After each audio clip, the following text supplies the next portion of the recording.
یکی از مهمترین کارهایی که توی جلوه‌های ویژه باید انجام بدیم تنظیم نور و رنگ و سایه است. اما همین سایه یه وقت توی فیلمبرداری که انجام میدیم رنگش خاکستری نیست و یه ذره میزنه به آبی. خب توی بلندر وقتی ما شادو کچر میگیریم به شکل پیش‌فرض رنگش خاکستریه و هیچ آپشن مستقیمی برای اینکه رنگش رو یه ذره بیاد و تغییر بدیم یا اصلا هر رنگی که دلمون میخواد رو روی سایه بخوایم انجام بدیم وجود نداره. امروز توی این ویدیو بهتون یاد میدم که چطور میتونیم رنگ سایه رو مطابق با ویدیو تنظیم کنیم و یا اصلا هر رنگی که دلمون خواست رو فقط به سایه اختصاص بدیم. برای انجام دادنش دو تا روش وجود داره. یکی که کامپوزیت خود بلندر مستقیما همونجا نود رو بهش وصل میکنیم و رنگ سایه رو تغییر میدیم و روش دیگه خروجی اوپن XR هست که میتونیم توی افتر افکت اونو انجام بدیم. البته قبلش هم باید پس‌های مربوط به شادو کچر و کریپتومیت رو فعال کنیم. خب من اول از همه ویدیوم رو وارد میکنم و قبلش این فریم ریت رو روی 30 فریم تنظیم میکنم چون ویدیویی که فیلمبرداری کردم روی 30 فریمه. خب وارد تب موشن ترکینگ میشم، روی اوپن میزنم و وارد فولدری میشم که ویدیوم رو ضبط کردم. خب اینجا برای اینکه تایملاین ست بشه اینجا ست سیم فریمز رو میزنم. 300 فریم ما در حال حاضر اینجا داریم. یه همچین حرکتی توی تصویر وجود داره، پس من لوکیشن روتیشن و اسکیل رو هم فعال میکنم. تیک نورمالایز هم برای تنظیم بالانس نوری. دیتکت فیچرز از اینجا میخوام مقدار مثلا مارجین روی 32 و ترشولد رو میخوام که تعداد نقاط توی صحنه بیشتر باشه. الان نقاط ترکم تعدادش رو بیشتر میکنم تا ترک دقیق تری رو برای من انجام بده. خب روی ترک فوروارد میزنه و آنالیز میکنه. یه بارم میخوام از آخر به اول، چون همینجور که میره آخر به نسبت اول ویدیو تعداد زیادی از نقاط ترک رو از دست میده. بنابراین برای اینکه ترک دقیق تری داشته باشم، هرچند که کلا ترکینگ توی بلندر برای کارهای حرفه‌ای پیشنهاد نمیشه که من توی دوره ترکینگ با پی اف ترک و سینت آیز رو به شکل تخصصی و حرفه‌ای اونجا توضیح دادم. خب من اینجا روی دیتکت فیچرز و از آخر به اول هم میذارم که انجام بده. خب اینجا نوساناتی توی نوار تایملاین داریم که قاعدتاً باید تمیزش هم بکنیم. من از اینجا وارد تب سالو میشم. فوکال لنت و اپتیکال و رادیان رو اینجا میذارم برای اینکه دوربینم به درستی انجام بشه. میتونم یه بار روی سالف کامera موشن بزنم ببینم که چقدر این اروری که میخواد بده اندازش چقدره. ببین زیر یک کلا اروری که زیر یک میده خوبه، اما باز ما میتونیم تمیزترش کنیم. پس من از قسمت کلین آپ میام این روی فیلتر ترکس میزنم. خب اینجا برای من 314 تا ترک رو پیدا میکنه که میتونم حذفش کنم. ایکس رو میزنم و دیلیت. ببین چقدر تمیزتر شد اینجا.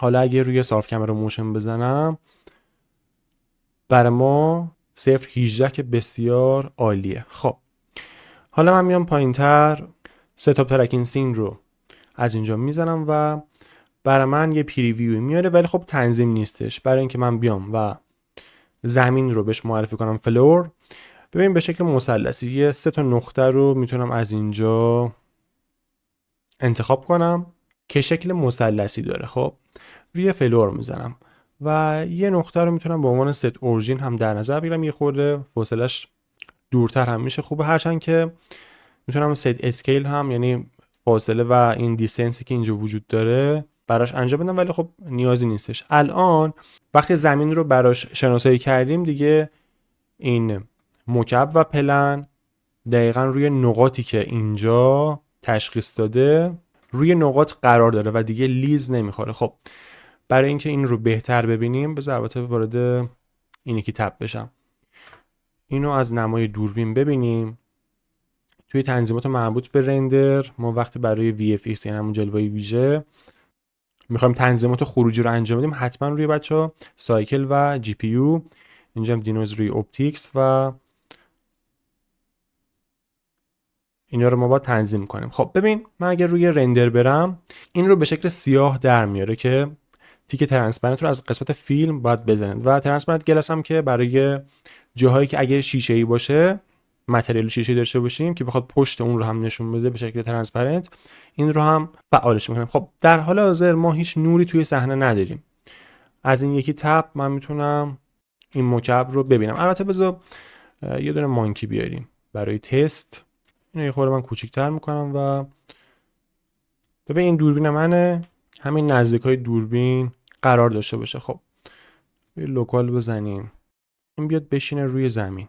خب ما اینجا لایت رو نمیخوام الان و یه دونه فورگراند دارم، یکم بکگراند که برای ماسکه که من این رو میبرم روی این قسمت. با بکگراند اصلا ما اینجا کاری نداریم.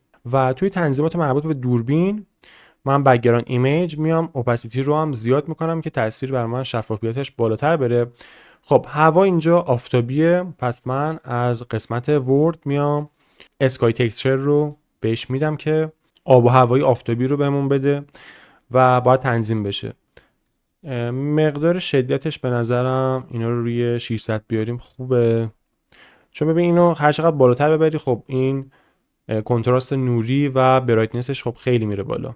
اینو باید مطابق با صحنه که توی تصویر میبینیم و جهت نور خورشید، که اگر خورشید رو اینجا ما فرض کنیم از اینجا داره تابش انجام میشه که سایه هم به این طرف تابیده شده. خب بنابراین من یه خورده برم جلوتر، اینجا سان اولیشن رو روی 26 فعلا بذارم و روتیشن رو روی 36 شاید خوب باشه. بذار یه عقب جلو کنیم، به نظر مناسب بیاد. حالا میتونه یه خورده حتی اونورترم بتابه، ولی خوبه. ببین این برای کشیدگی سایه دقیقاً جایگاهی که خورشید توی آسمون قرار داره که در چه حد سایه میخواد طویل باشه. خب من یه متریالی هم به این مانکیمون بدم همینجوری خشک و خالی نمونه. میتونم از ریل تایم متریال از این اعدان استفاده کنم و بهش همین رو بدم که تکسچر سنگی میتونه باشه و اینو یه ساب دیوایتی هم بهش بدیم شید اوتو اسموس، این جزئیاتش رو خوشگل‌تر میکنه. خب میتونم از قسمت ویت پینت یه سری جاهاشو یه رنگ‌آمیزی انجام بدم در همین حد. میخوام که از قسمت پارتیکل هیر ادوانس یه حالت مثلا گلوگیاهی هم روش باشه، قشنگش میکنه. خب از همون بوتانیکه میتونم از این استفاده کنم. قسمت فلاورز و کالکشن نمیخوام، میام چی رو انتخاب کنیم؟ اینو. یکی این دوتا میخوام انتخاب کنم. خب برای پارتیکل اول رندر گیاهی اصلا کجا رفت؟ اینهاش، اینو بزرگش کنیم. خب رندر رو گذاشتم رو آبجکت و این رو به این معرفی میکنم که دقیقا روی این نقاط قرار بگیره و از طولش رو بیشتر میکنم. فقط ورتکس گروپی که براش معرفی کردم رو میذارم اینجا که دقیقا روی نقاطی باشه که خودم براش تعیین کردم. خب مقدارش رو بذار روی فعلا 200 بذاریم، اینم روی 2، نورمالش اینم روی این از زیاده روی همون 1 باشه. خب یه پارتیکل دیگه اینو روی 500 تا حالا 600 اینا هیر باشه. ادوانس هم میزنم، حالت پیشرفته. خب این بار یکی از اینا رو میتونم بیارم، اینو میارم بالا بخوره بزرگ بشه که دیده بشه و این هم روی 2 آبجکت و کجا رفتش اینا، این هم روی این قسمت و این هم دنسیتی رو میتونم روی یا لنت هم میتونم بذارم. حالا خب بذار اینم، نه این زیاد میشه. خب سید رو موقعیتش فرق کنه. بعدم که اینا رو هم میتونم دیگه هایدش کنم که توی صحنه نباشه. خب حالا بحث ما اصلا یه چیز دیگه است، من دارم اینجا تزیینش میکنم. اما بریم سراغ بحث اصلیمون که اصلا راجع به سایه است. خب ما نور رو تنظیم کردیم. ببین سایه‌ای که میگم دقت کنید، فیلمی که الان من گرفتم، الان این شادو کچری که ما از این قسمت ویزیبیلیتی ما میایم تیک شادو کچر رو میزنیم برای سایه. بزنین خود پلنر هم میتونم بزرگترش کنم. خب راستی یه نکته، من از قسمت متریال این رو درجه روشنایی متریال مربوط به زمین رو میتونم کمترش کنم، چرا که اگه این زیاد باشه این خودش یه حالت منبع نوری داره. خب اینو پس من میتونم یه خورده کمترش کنم که این قسمت هم یه خورده طبیعی تر بشه. حالا با این کاری نداریم، ما وقتی اینجا شادو کچر رو میزنیم میاد و به شکل بیرنگ برای ما سایه رو انجام میده. خب در صورتی که سایه اصلا اینور به این شکله و اصلا چطور میتونم سایه رو تیره تر کنم یا روشن‌تر کنم و رنگش رو تغییر بدیم. خب من همینجا میتونم از قسمت کامپوزیت وارد بشم. ببینید بچه اینجا که ما توی نوار تایملاین خب جلو عقب میکنیم، توی موقعیتی حالا من میرم که یه ویوی خوبی داشته باشم و از این قسمت هم میتونم زومش و همچنین این بالا باشه پایین باشه چپ و راستش رو تنظیم کنم، چون همینجا ما با نود کار داریم. ببین تیک یوزوناتی که اینجا شما میزنید اینا فقط تغییر میکنه و اگر که میخواید این فوتیجمون تغییر کنه باید از این قسمت ویو این کار رو انجام بدیم. خب ببین من به این نودا کاری ندارم، میتونم برای تنظیم ابعاد فوتیجمون به کار میره که به همین مووی کلیپ احتیاج دارم. البته اینجا دو تا آلفا اوور داریم، من یه دونه آلفا اوور میخوام و همین مووی کلیپ رو به این قسمت متصل میکنم. خب ببین الان یه رندر بذار بگیرم، فقط این رو من روی 32 بذارم و یه رندر بگیریم تا به ما نشون بده. خب این میشه خروجی نهاییمون که اینجا بر ما میاره. ببین اگه توی کامپوزیت شما وارد شد و هیچی نیورد، یه بار یه رندر میگیره، تک رندر ایمیج و اینجا بهتون نشون میده. خب یه خورده من زوم کنم و بریم برای تنظیم سایه.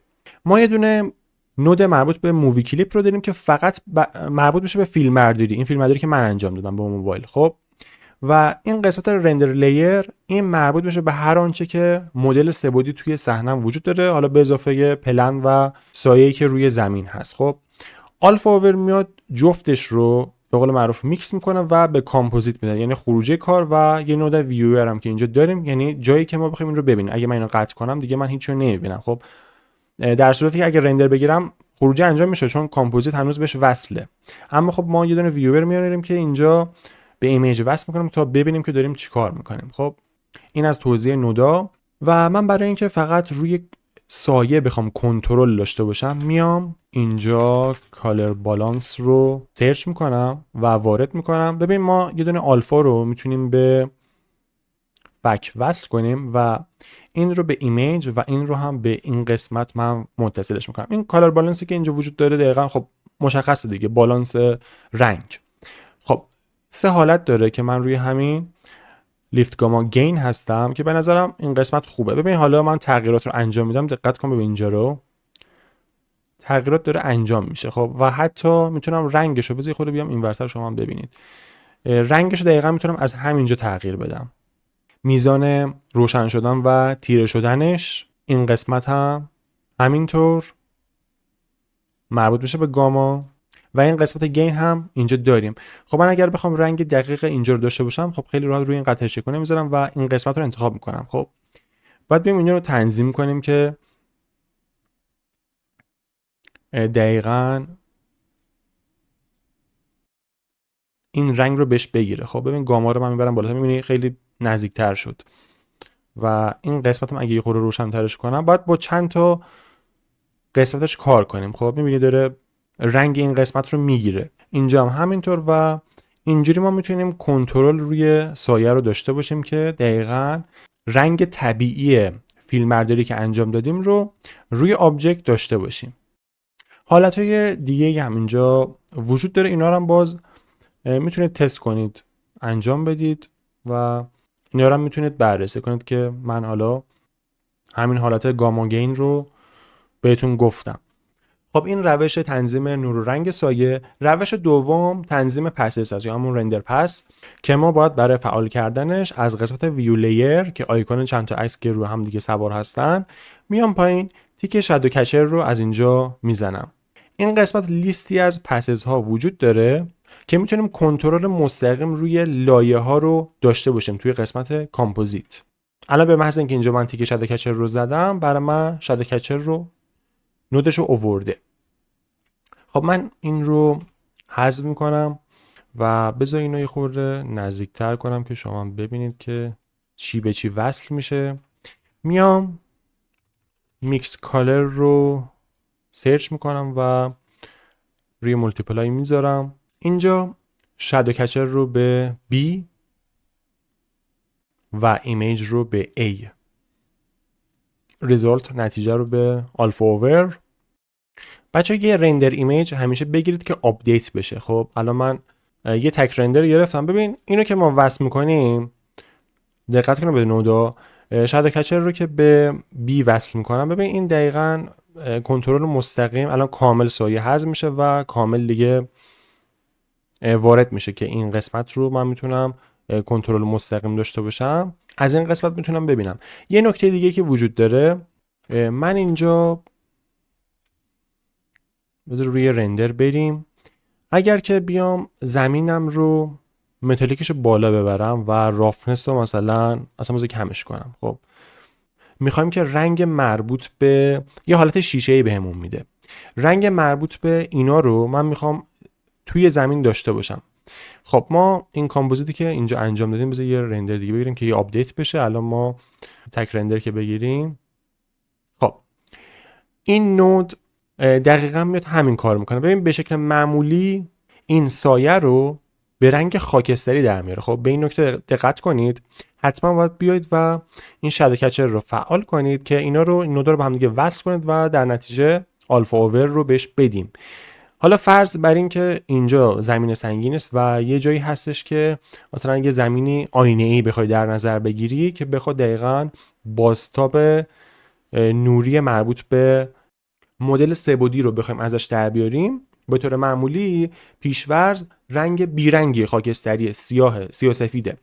برای اینکه دقیقاً رنگش رو بخوایم مطابق با همین در بیاریم، میتونیم از اینجا با کمک این نود و فعال کردنش از طریق پسز این رو بیاریم که بازم میتونیم رنگ همین مربوط به بازتاب آینه‌ای رو میتونم باز تغییر بدم. یعنی من اگر همون کالر بالانس رو بیارم روی شادو میذارم، خب دقت کنید اینجا، خب رنگ مربوط به این قسمت هم باز میتونم کم و زیاد کنم و کنتراستش تیره تر بشه یا روشن‌تر بشه. از اینجا کلی آپشن وجود داره که اینا رو من میتونم دقیقاً تطبیقش بدم. خب یه حالت دیگه‌ای هم که وجود داره، حالتی هستش که اگر مدل سه‌بعدیمون امیشن باشه، نورانی باشه، اون موقع باید چیکار کنیم؟ من اینجا متریال اینو حذف میکنم و میام بهش نور میدم. خب مثلا روی 35 که این قسمت کاملا نورانی بشه، بذار همینجا یه رندر ایمیج بگیریم. البته خب تو کامپوزیت باید گلیر رو بهش بدیم، یه بلوم داشته باشه که درخشندگی داشته باشه. خب اینجا من اول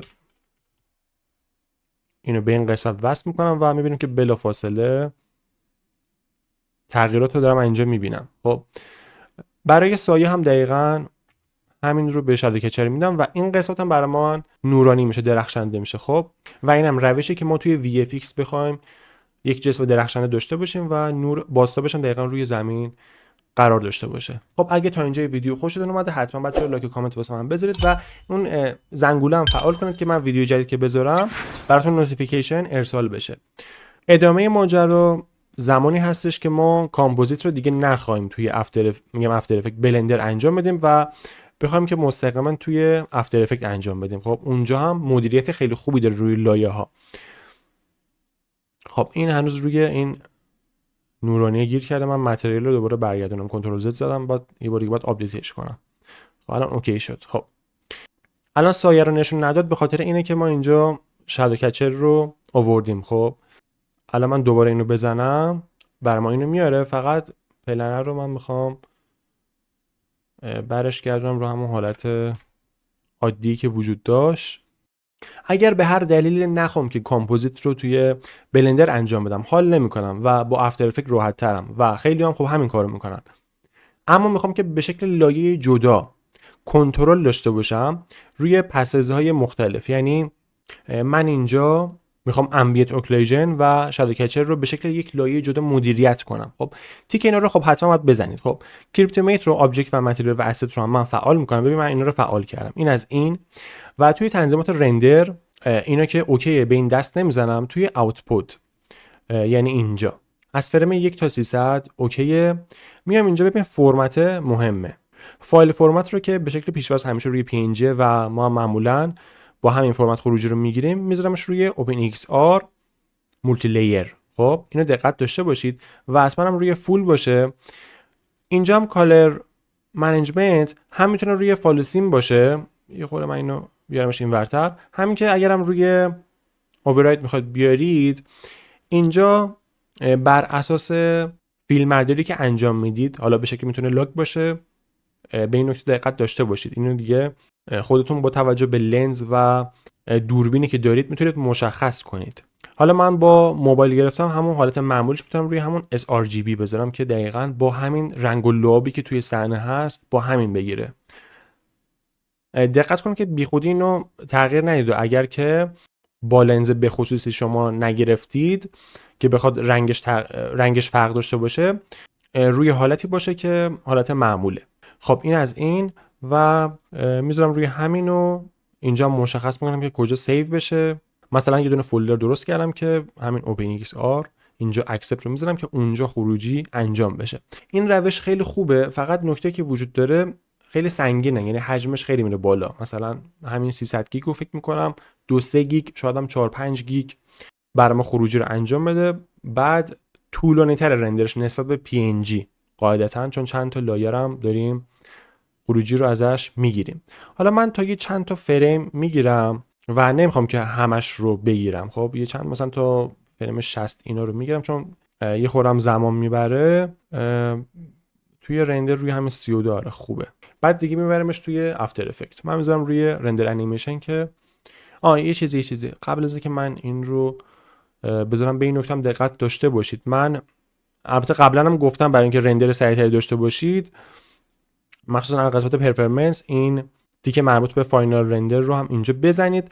و یه چیز دیگه، همین محیط ویو پورتتون این روی رندر نباشه بچه‌ها. اینو من تست کردم، مثلا روی وایر باشه یا سالید باشه. خب من تست کردم خیلی تاثیر داشت واقعا. این روی رندر باشه کلا کندتره رندرتونم. خب من روی رندر انیمیشن میذارم، بعد دیگه میرم توی افتر افکت. خب حالا توی افتر افکت اول از همه فوتیجمون، ویدیویی که فیلمبرداری کردیم رو وارد میکنیم. بعد اون لایه‌ای که مربوط به خروجیمون میشه OpenXR، اون رو هم وارد میکنیم. خب این از ویدیوم میندازمش اینجا که توی نوار تایملاین این رو میبینم. بعد دوبار دابل کلیک میکنم توی فولدری که مربوط به OpenXR خروجی رو گرفتم. دقت کن که اینجا XR رو به رنگ سفید داره نشون میده. خب که درسته، همینه. از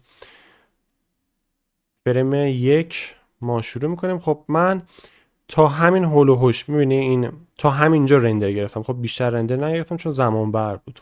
خب شما وقتی این رو وارد میکنید به رنگ مشکی نشون میده. باید بیاید از قسمت افکت سرچ میکنید اکسترکتور، اینو میندازید روی لایحه. بعد یکی این که باید چند تا باید از این بگیری. من کپی گرفتم و پستش کردم. خب یکی رو من اسمشو میذارم شادو و اون یکی رو میذارم روی مثلا فورگراند.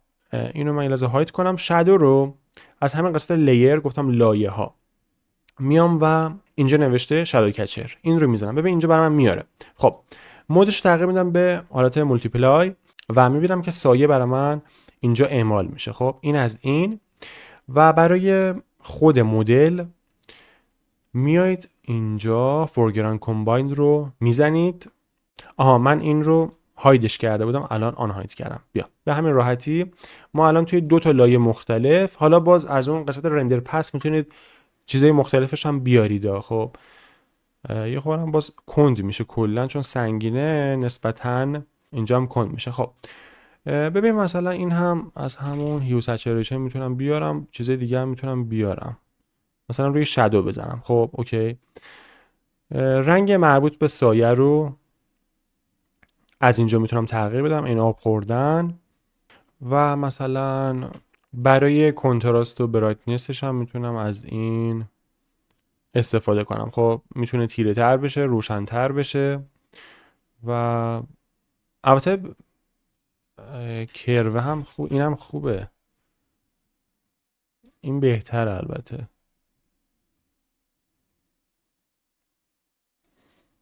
آره از این کروه میتونیم این رو تیره تر یا روشن تر کنیم. خب این برای سایه و این هم مربوط میشه به همین مدلمون. این هم باز میتونه روش تنظیمات انجام بشه. نه این نبودش، این اج بود، مربوط میشه به لبه، یه سری چیزا مربوط به لبه اینا بودش. ببین از این کارا هم میشه روش انجام بده، چون به هر حال هر کدوم رو یکی لایه جدا میشه در نظر گرفت. دقیقاً باز یادم نیست یه حالتی بود که برای قسمت لبه یه سری افکت ها هم میتونیم برای حالتهای نوری براش انجام بدیم و در کل اینطوری دیگه میتونیم مدیریت لایه ها هم توی افتر افکت داشته باشیم. امیدوارم که از این ویدیو لذت برده باشید. برای دیدن آموزش‌های بیشتر حتما کانال رو دنبال کنید و اگر که میخواید بلندر و جلوه ویژه رو تخصصی یاد بگیرید میتونید توی تلگرام یا اینستاگرام به من پیام بدید و توی دوره من شرکت کنید.